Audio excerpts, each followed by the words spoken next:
இன்னைக்கு எபிசோடுக்கான முதல் ப்ரோமோ பார்க்கும்போது அரோரா எதிர்பார்த்தது பிரஜனுக்கு நடக்குது அப்படின்ற மாதிரி தான் சொல்லணும். ஏன்னா அரோரா வந்து பார்த்தீங்கன்னா துஷார் உள்ள வரும், வந்து நம்மளுக்கு ப்ரப்போஸ் பண்ணுவான், ஒரு பயங்கரமான மொமெண்ட் இருக்கும் அப்படின்ற மாதிரிலாம் எதிர்பார்த்தாங்க.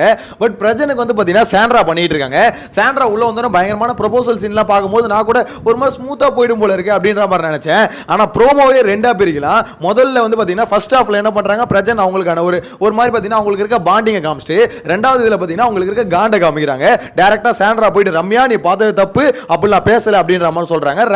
ரம்யா வந்து பாத்தீங்கன்னா என்கிட்ட வீடியோ இருக்குடி நான் காமிக்கிறேன்டி அப்படின்றாங்க. நெக்ஸ்ட் வந்து பாத்தீங்கன்னா அமித் வந்து என்னை பத்தி என்னெல்லாம் சொன்னாங்க தெரியுமா அவங்க அப்படின்ற மாதிரி பாத்தீங்கன்னா மனுஷ கொந்தளிக்க வராரு.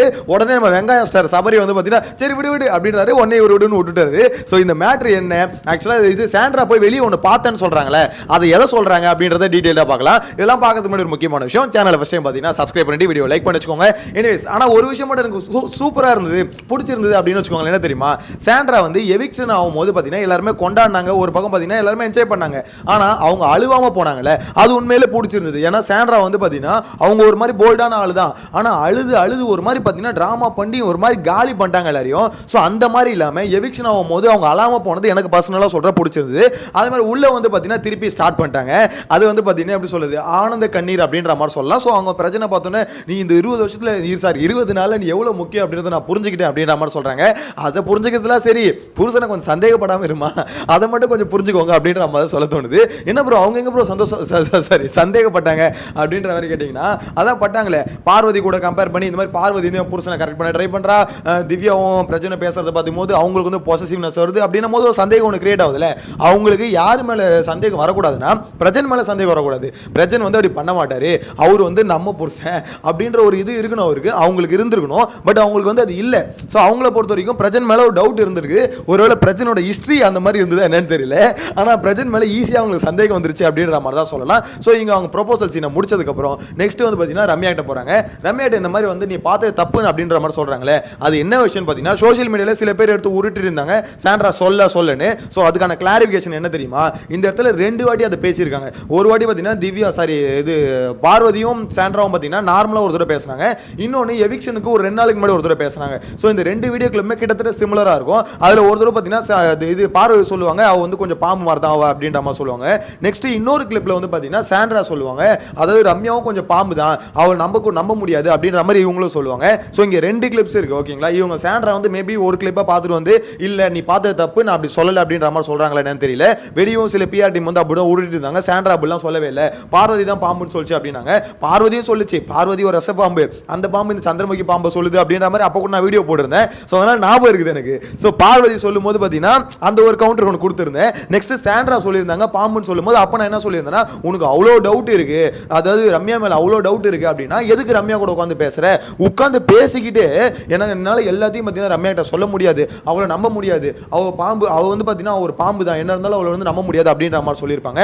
ஸோ அதை பார்த்துட்டு வந்து தான் ரம்யா கேட்டாங்க, இந்த மாதிரி வந்து என்னை வந்து பாம்புன்னு சொன்னேன், அதாவது என் கூட உட்காந்து பேசும்போது உனக்கு தெரியலையா, எல்லாத்தையும் உட்காந்து பேசுவேன், பேசிட்டு அப்புறம் எதுக்கு என் கூட உட்காந்து பேசுகிறேன், எதுக்கு என் கூட க்ளோஸாக இருந்தேன், அதாவது உனக்கு தேவையான போது என் கூட க்ளோஸாக இருந்துட்டு அதுக்கப்புறம் வந்து இங்கே பார்வதி கூட நீ க்ளோஸ் ஆனவனும் உடனே என்னை பற்றி நீ கழுவி ஊத்துற, ஸோ இதுதான் நீ தொடர்ந்து பண்ணிக்கிட்டே இருக்க, ஒவ்வொருத்தரும் உங்கள் கூட இருக்கவங்கள யூஸ் பண்ணி தூக்கி போட்டுட்டு இருக்க அப்படின்ற மாதிரி சொல்கிறாங்களே. ஸோ அது வந்து ஒரு வகையில் உண்மைதான் வச்சுக்கோங்களேன். அந்த மாதிரி தான் அமித் வந்து நெக்ஸ்ட் புலம்புறாரு, இந்த மாதிரி வந்து என்னை பற்றி அவங்க என்னெல்லாம் சொல்லியிருக்காங்க தெரியுமா அப்படின்ற மாதிரி. அப்படி என்ன ப்ரோ அமித்தை பற்றி என்ன சொல்லிட்டாங்க அப்படின்னா ஒன்றும் சொல்ல, அந்த ஆளாக தான் வந்து என் கூட உட்காந்து பேசினாரு அப்படின்ற மாதிரி சொன்னாங்க. அது ஒரு வகையில் உண்மைதான். ஆனால் அந்த மனுஷன் எதுக்காக வந்து உட்காந்து பேசினாரு, இந்த மாதிரி டைம் பாஸ் ஆகலனா அந்த மனுஷனை பொறுத்த வரைக்கும் சரி ஓகே சாண்ட்ரா என்ன இருந்தாலும் பார்த்தீங்கன்னா கதவுக்கு பக்கத்தில் உட்காந்துட்டு ஒரு மாதிரி ரொம்ப ஃபீல் பண்ணுறாங்களே, ரொம்ப ஒரு மாதிரி வெக்ஸ் ஆகிருக்காங்களே, சரி அவங்க கூட உட்காந்து பேசி அவங்களுக்கு ஆறுதல் படுத்துவோம் அப்படின்ற ஒரு நல்ல எண்ணத்தில் அந்த மூதேவி வந்தது. அது அவர் மேலே இருக்க தப்பு தானே வச்சுக்கோங்களேன். ஸோ இவங்க என்ன சொல்லிட்டாங்க, நானே அதை பற்றி பேசக்கூடாது அப்படின்ற மாதிரி ஓரமாக ஒதுங்கி இருக்கேன். இந்த அமித் தாங்க சும்மா வந்து பக்கத்தில் அதை பார்க்கும்போது நம்மளுக்கே காண்டாகுது, அந்த மனுஷன் இவ்வளோ காண்டாகும். அதாவது அமித் தாங்க சும்மா வந்து பக்கத்தில் உட்காந்து என் வாயை பிடிங்கிட்டு இருக்காரு அப்படின்ற மாதிரி அவங்க பேசினாங்க. யாருக்குன்னா விக்கல்ஸ் கிட்ட உட்காந்து. எனக்கு அப்பயே செம காண்டா இருந்தது. அமித் வந்து உன்னை டார்ச்சர் பண்ணாரு, சரி அப்போ சொல்ல வேண்டியதானே அமித் நீங்கள் போயிடுங்க அப்படின்ற மாதிரி. அதாவது அமித்தை தவிர வேறு யாருமே பக்கத்தில் உட்காரல.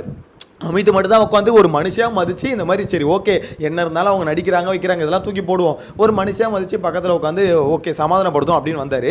வந்தவருக்கு சரியான செருப்படி தான் இப்போ கொடுத்தாங்க அப்படின்ற மாதிரி சொல்லலாம். அமித் கோவப்படுறது தப்பே கிடையாது, என்னை பற்றி அவங்க எப்படிலாம் பேசுகிறாங்க தெரியுமா அப்படின்ற மாதிரி. ஏன்னா நான் ஒரு கேரில் பண்ணதை அவங்க இவ்வளோ ஒரு லத்தாச்சிக்கலாக எடுத்துக்கிட்டு அது என்னையே பார்த்தீங்கன்னா ஒரு மாதிரி கிரிட்டிசைஸ் பண்ணுறாங்கன்னா அவங்க எவ்வளோ மோசமான ஆள் அப்படின்ற மாதிரி அமித் வந்து ஆல்ரெடி விக்ரம்கிட்டே சொல்லிட்டாரு. ஸோ இப்போ வந்து பார்த்தீங்கன்னா அவங்கள பார்த்தோன்னு இன்னும் கொஞ்சம் கொந்தளிக்கிறாரு. பட் அவங்க கிட்ட காமிச்சிக்கல போல. உடனே நம்ம வெங்காய ஸ்டார் சபரி வந்து அவரும் ஸ்டாப் பண்றாரு, சரி விடு விடு அப்படின்ற மாதிரி. ஆனா நம்ம வெங்காயத்தை பொறுத்த வரைக்கும் சிம்பிளா ஒன்று சொல்லுங்க, சபரியை பொறுத்த வரைக்கும் எதுக்கு அவர் வெங்காய ஸ்டார்னு சொல்லணும் உங்களுக்கே தெரியும். ஸோ அதனால நல்லா இருக்கு, அதை அப்படியே வச்சுப்போம். ஸோ எதுக்கு அவர் அப்படி சொல்றேன்னா அவன் கேரக்டர்ஸ் நல்ல கேரக்டர் தான் இல்லைன்னு சொல்ல, அவன் என்ன பண்ணுவானா ஒரு சண்டைன்னு ஒன்று நடக்கும்போது அந்த சண்டைக்குள்ள அவனுக்குன்னு ஒரு ஒப்பீனியனே இருக்காது. அதனால தான் அவனை வெங்காயன்றோம், ஒண்ணுமே இருக்காது உள்ள, அவனுக்குன்னு ஒரு ஒப்பீனியனே இருக்காது. என்ன பண்ணுவானா 5 நிமிஷம் எல்லாம் தனியா போங்க எல்லாரும் பிரிச்சு விட்டுருவான். அது இப்படி போ அப்படி போ. அதாவது ஒரு ஸ்டாண்ட் ஒன்று எடுக்கணும்ல, நீ பண்ணது சரி நான் பண்ணது தப்பு அப்படின்ற மாதிரி ஏதோ ஒன்று இருக்கணும்ல, அந்த ஒரு இதுவே அவங்ககிட்ட இருக்காது. அப்படி எடுக்கும் போது தான் பார்த்தீங்கன்னா நீ யாருன்னு தெரியும், நீ எவ்வளோ கரெக்டான ஆளுன்னு தெரியும். இந்த இடத்துல வந்து பார்த்தீங்கன்னா சரி விடு அப்படி ஒதுங்கி போகிறதுல கரெக்டான ஆளாக நீ இருக்க மாட்டேன் சபரி. கடைசி வரைக்கும் இந்த மாதிரி மிச்சர்னு தான் உங்களை கூப்பிடுவாங்க, வெங்காயம் தான் கூப்பிடுவாங்க. அதனால உனக்குன்னு ஒரு அட்லீஸ்ட் இருக்கிற ஒரு 3 நாளாவது எது கரெக்டோ அது கூட நில்லு. அதாவது உனக்குன்னு ஒரு ஸ்டாண்ட், அது தப்போ ரைட்டோ அந்த போல்ட்னஸ் கொஞ்சமாவது இருக்கணும்ல, அந்த தைரியம் கொஞ்சமாவது இருக்கணும்ல. அதாவது நீ பண்ணது தப்பு தாண்டா அப்படின்ற மாதிரி நில்லு. அது வந்து பார்த்தீங்கன்னா உனக்கு பேக் ஃபயர் ஆனால் கூட பரவாயில்ல, பட் ஏதோ ஒரு ஸ்டாண்ட் எடுத்து நிற்கணும். இவனை பொறுத்த வரைக்கும் அப்படி இல்லை, ஒரு சண்டைனா நல்லா வேடிக்கை பார்ப்பான், கையை கட்டிட்டு மிச்சரை வந்து பாக்கெட்டில் போட்டுக்கின்னு அப்பப்போ வாயில போட்டுக்கின்னு நல்லா வேடிக்கை பார்ப்பான். பார்த்துட்டு கடைசியில் வந்து பார்த்தீங்கன்னா அந்த சண்டை வந்து ஆட்டோமேட்டிக்காக முடிகிற தருவாய்க்கு வந்துடும். வந்தவொடனே பார்த்தீங்கன்னா ஒன் டே ஒரு கத்திட்டு எல்லாம் அமைதியாக இருங்க, அங்கே போ நீ இங்கே போ எல்லாம் வீட்டுக்குள்ளே போ நீ வெளியே போ அப்படின்ற மாதிரி எல்லாரும் அவன் ஸ்டார்டிங்லேருந்து இந்த வேலையை பார்த்துட்டு இருக்காங்க. நானும் இப்போ மாறுவான் அப்போ மாறுவான்னு பார்க்குறேன். பின்னாலே வந்துருச்சு, இன்னும் மாற மாட்டான். இதில் வேறு டைட்டில் வினர் அவர் தான் சொல்கிறாங்க வெங்காயம் தானே. அதெல்லாம் கொடுத்துடாதீங்கடா டே, அந்த கப்பை தூக்கி பிக் பாஸ் கொடுத்துருங்கடா, இல்லை தூக்கி குப்பையில் போட்டுருங்கடா, தயவு செஞ்சு அந்த மாதிரிலாம் பண்ணிடாதீங்கடா. இந்த அரோரா சபரி இதுக்கெல்லாம் கொடுத்துட. நான் அதனால தான் சொல்கிறேன், திருப்பி சொல்கிறேன், கண்டிப்பாக சொல்கிறேன், விக்ரம் கூட நீங்கள் கொடுத்துக்கோங்க. ஏன்னா அவன் கூட அடி வாங்கியிருக்கான், இந்த ஷோக்கு ஏதோ ஒரு வகையில் அவன் கூட உழைச்சிருக்கான் ஓகேங்களா. ஆனால் இந்த சபரிக்கும் அரோராக்கும் கொடுத்து தொலையாதீங்கடா, அதால் ஏற்றுக்கவே முடியாதுடா அப்படின்ற மாதிரி தான் இருக்குது. எனக்கு தெரிஞ்சு ரன்னர் அப் கூட அவங்க வரக்கூடாதுங்க.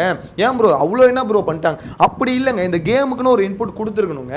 அதாவது ஓகே இந்த இடத்துல வந்து பார்த்தீங்கன்னா விக்கல்ஸ் அரோரா தேர்டு தான் பார்த்தீங்கன்னா சபரி நம்ம வைக்கணும். ஏன்னா இவங்களை விட சபரியோட ஒரு இது பார்த்தீங்கன்னா நிலைப்பாடு வந்து ரொம்ப கம்மி.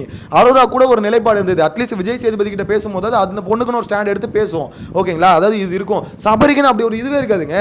அவ விஜய் சேதுபதி கிட்ட பேசும்போது கூட ஒரு சீரியஸான டாபிக்கை சிரிச்சுக்கிட்டே பேசுவான். அதுக்கே நிறைய தடவை மொக்க வாங்கியிருக்காமா, அப்போ கூட திருத்திக்க மாட்டான், அப்பயும் அப்படிதான் இருக்கான். இதில் வேற கனி போகும்போது அழுதான்ல, இந்த மாதிரி ஒரு மாதிரி மூஞ்ச வச்சுக்கிட்டு அது கனியே பார்த்துட்டு வந்து சிரிக்கிறாங்க. ஸோ அந்த அளவுக்கு அவன் எமோஷனே பார்க்கும்போது யாரா நீ உண்மையிலே நீ எனக்கு புரியல. இந்த விக்கல்ஸ் தான் வீட்டுக்குள்ள வந்து காமெடியன் சொல்லிட்டு இருக்காரு, ஆனால் அவனை விட இவன் தானே நல்லா காமெடி பண்ணுறான் அப்படின்ற மாதிரி இருக்கு. எதுக்கு எனிவேஸ் ஃபோக்கஸ் வந்து எதுக்கு சபரி பக்கம் போச்சுன்னு தெரியல.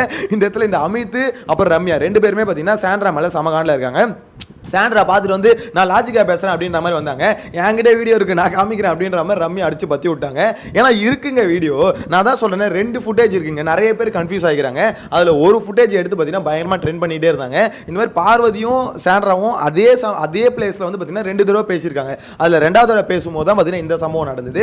ஸோ அதனால தான் சொல்கிறேன், இது பேசாமலாம் இல்லை, சாண்ட்ரா வாயிலேருந்து அந்த வார்த்தை வந்தது. ஸோ அவங்க வந்து சொன்னாங்க, அந்த மாதிரி தான் சொன்னாங்க. பட் அவங்க ஒரு வீடியோவை பார்த்துட்டு வந்து நான் சொல்லலை, பார்வதி சொன்னா அப்படின்ற மாதிரி பார்த்தீங்கன்னா அவங்க வந்து சொல்கிறாங்க. அவங்க வந்து என்கிட்ட வீடியோ இருக்கு நான் வெளியே நான் காமிக்கிறேன் அப்படின்ற மாதிரி சொல்கிறாங்க. ஸோ எனிவே சாண்ட்ராவும் இருந்தது ஒரு 2 நாள் அவங்க வெளியே போயிட்டு. ஸோ அந்த 2 நாள் எந்த அளவுக்கு இன்ஃபர்மேஷனை கலெக்ட் பண்ண முடியுமோ அந்த அளவுக்கு இன்ஃபர்மேஷனை கலெக்ட் பண்ணிட்டு அதுக்குள்ளே யார் மேலாம் காண்டாக முடியுமோ அவ்வளோ காண்டியை தூக்கிட்டு வந்திருக்காங்க. இன்னொரு சம்பவம் ஒன்று இருக்குது.